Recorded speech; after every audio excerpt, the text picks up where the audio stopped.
Hey everyone, don't know why I'm crying. It's very unusual for me to cry, but maybe it's because I've been doing this post. It's called Biggest Lessons I've Learned from Being Vegan.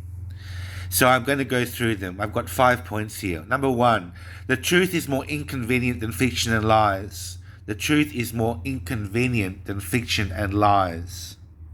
All very well to say, lions eat meat so we can too. That's a very superficial and shallow way of looking at the world. Point number two, the truth is, in its own special way, more beautiful than the lies. The truth is, in its own special way, more beautiful than the lies. If we look at nature, nature itself is beautiful, but the truth in its own special way is even more beautiful than nature itself. Have a think about that. Point number three, the world is beautiful, but it is also incredibly cruel.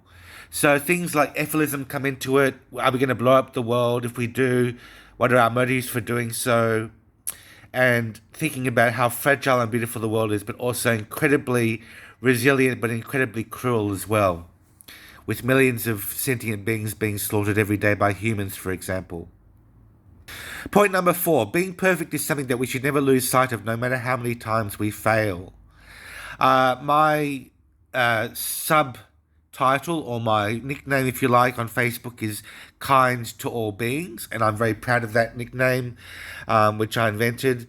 It just means that I aspire to be kind to everybody, despite the fact that it's very difficult to do so. Every day I try to wake up thinking that I will be kind to everybody and putting myself in that mindset. Better than Christianity, better than Buddhism, better than most religions that I can ever think of, and being perfect is what we should always aspire to do. And point number five, there is no happy ending for most, only for a privileged few. That is the saddest truth that we have to deal with. The fact that, trillions of animals are dying, suffering and dying for human consumption. We have to come to terms with the fact that for most of these trillions of animals, there is no happy ending. And this is only the stuff of fairy tales, and we are not living a fairy tale life. Some humans will live and die happily and have happy, fulfilling lives. But most of us, even us humans, and most animals especially all animals who are commodified by humans, will not live out happy and fulfilling lives. And that's something that we have to be very mindful of. So in conclusion, be fair, live vegan, and tell the truth about animal agriculture. I trust you to do that. Thank you for helping, and best of luck.